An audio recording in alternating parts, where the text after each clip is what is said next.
Hello and welcome to the world wide post. दोस्तों, मैं इस चैनल के जरिए ग्लोबल इश्यूज और करंट अफेयर्स पर बात करता हूँ। आज की रिपोर्ट में हम एक कंट्रोवर्शियल सीक्रेट डॉक्यूमेंट पर बात करेंगे जो इसराइल हमास वॉर के बीच इंटरनेशनल अटेंशन बहुत ही ज्यादा मिल रहा है। और उससे पहले गाइस, अगर मेरी वीडियो इन्फॉर्मेटिव दिखे तो गाइस आप लोग मेरे चैनल को सब्सक्राइब कर देना गाइस।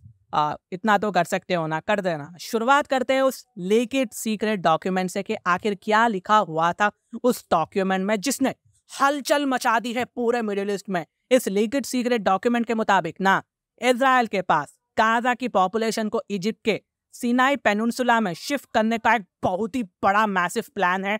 कुछ सोर्सेस के हिसाब से ना ये प्लान इजराइल हमास वॉर के पहले बनाया था। इस प्लान में स्टेप बाय स्टेप स्ट्रैटेजी शामिल है कि कैसे ये प्लान को एग्जीक्यूट किया जाए, और बहुत ही बड़ी लॉन्ग प्लानिंग है। और इस प्लान को लीक करने वाला कोई आम ऑर्गेनाइजेशन बिल्कुल भी नहीं है। आप इसे कोई आम ऑर्गेनाइजेशन मत समझ बैठना। इस ऑर्गेनाइजेशन का नाम है विकीलीक्स। ये विकीलीक्स एक पब्लिशर और मीडिया ऑर्गेनाइजेशन है जो 2006 में एस्टैब्लिश किया गया था। ये एक नॉन प्रॉफिट ऑर्गेनाइजेशन है जो डोनेशंस और मीडिया पार्टनर के जरिए फंड्स पर चलता है। विकीलीक्स ने बहुत सारे क्लासिफाइड डॉक्यूमेंट्स को एनोनिमस सोर्सेस से हेल्प लेकर एक्सपोज किया है, और विकीलीक्स को चलाने वाले का नाम है जूलियन पॉल एसेंज। सही सुन रहे हो आप? जूलियन पॉल एसेंज ये एक ऑस्ट्रेलियन एडिटर, पब्लिशर और एक्टिविस्ट भी है जिन्होंने विकीलीक्स को 2006 में फाउंड किया था। और ये इंटरनेशनल अटेंशन में तब 2010 में आए थे जब इन्होंने विकीलीक्स पर यूनाइटेड स्टेट्स ऑफ अमेरिका के कॉन्फिडेंशियल डॉक्यूमेंट्स को पब्लिश कर दिया था। और आज के टाइम पे ना यूके में इन पर बहुत ही सारे केसेस चल रहे हैं और अभी के लिए ये जेल में बंद है। लेकिन एज अ जर्नलिस्ट इनका काम नहीं रुका हुआ है, इनका काम जारी है। ये आप देख सकते हैं, ये है विकीलीक्स का वेबसाइट और ये है ट्विटर हैंडल। विकीलीक्स ने कैटेगोरिकली ये कह दिया अपने ट्वीट में कि हमास के हमले के ठीक एक हफ्ते बाद इजराइल की मिनिस्ट्री ऑफ इंटेलिजेंस ने एक कॉन्फिडेंशियल 10 पेजेस डॉक्यूमेंट सीक्रेटली जारी किया जिसमें गाजा के फिलिस्तीनियन पॉपुलेशन को इजिप्ट के नॉर्थ सिनाई में भेजने का फैसला किया गया था, बेसिकली रेफ्यूज के तौर पर। और इजराइल गाजा की जमीन को कब्जाना चाहता था और इस पर कहीं सारे वेरियस इंटरनेशनल मीडिया आउटलेट्स भी देखने को मिलेंगे। और इजराइल ये प्लान्स करता था।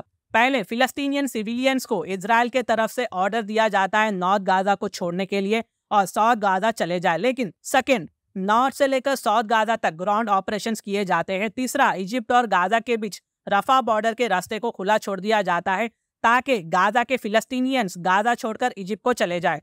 फोर्थ, आखिरी, नॉर्थ सिनाई इजिप्ट में टेंट बनाकर फिलिस्तीनियंस को इजिप्ट में रीसेटल कर सिटीज को रिकंस्ट्रक्ट करने की बात होने वाली थी।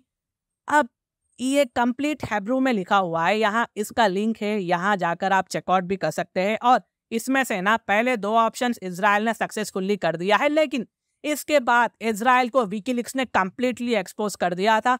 इससे ना गाइस, जब ये रिपोर्ट बाहर निकल कर आ गई थी, इजिप्ट इजराइल से बहुत ही ज्यादा गुस्सा हो गया था। शुरुआत में ये प्लान को लेकर इंटरनेशनल स्टेज प्लेटफॉर्म्स ने कुछ खास नोटिस या तवज्जो नहीं किया था, लेकिन अब various international platform secret leak के बाद एक्टिव हो चुकी है। दोनों फिलिस्तीनियन और इजिप्टियन गवर्नमेंट ने अपने कंसर्न्स को एक्सप्रेस किया और इजराइल को ये प्लान के लिए क्रिटिसाइज किया है। कुछ देर के लिए ना आप अपने इजराइल वर्सेस फिलिस्तीनियन डिफरेंस को साइड में रख दीजिए। अगर आप कॉमन फिलिस्तीनियन पर्सपेक्टिव से देखें तो उनका घर, उनकी जमीन, उनका सारा सामान को छोड़ने पर मजबूर कर दिया जा रहा है। यहाँ पर अल्टीमेटली इजराइल फिलिस्तीनियन पीपुल का जेनोसाइड कर रहा है। और आगे जब फिलिस्तीनियन इस जगह को छोड़ देंगे ना, इजराइल इस एरिया को भी कब्जा लेगा, इनका घर, जमीन सब छीन लेगा इनसे। और दोबारा 1948 रिपीट होगा जब इजराइल बना था, फिलिस्तीनियन को जबरदस्ती उनका घर छोड़ने पर मजबूर किया गया था।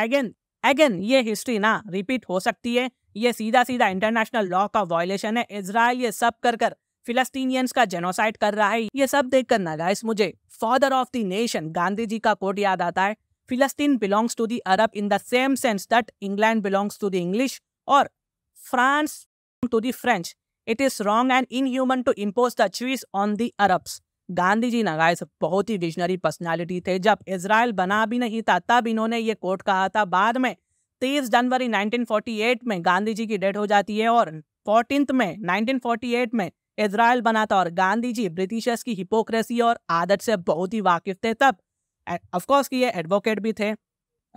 उस वक्त फिलिस्तीनियन ओटोमन एम्पायर ब्रेक होने के बाद ब्रिटिशर्स के कंट्रोल में था, तो गांधी जी को आई थिंक कहीं ना कहीं एक अंदाजा आइडिया लग गया था कि ब्रिटिशर्स यहाँ पर एक बहुत ही बड़ी फ्यूचर कॉन्फ्लिक्ट कर सकते हैं, प्लानिंग कर रहे हैं, और आज की जनरेशन इसकी विटनेस है।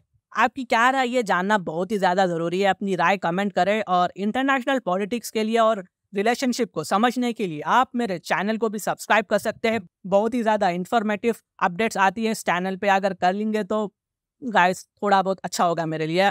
Thank you so much and God bless you all.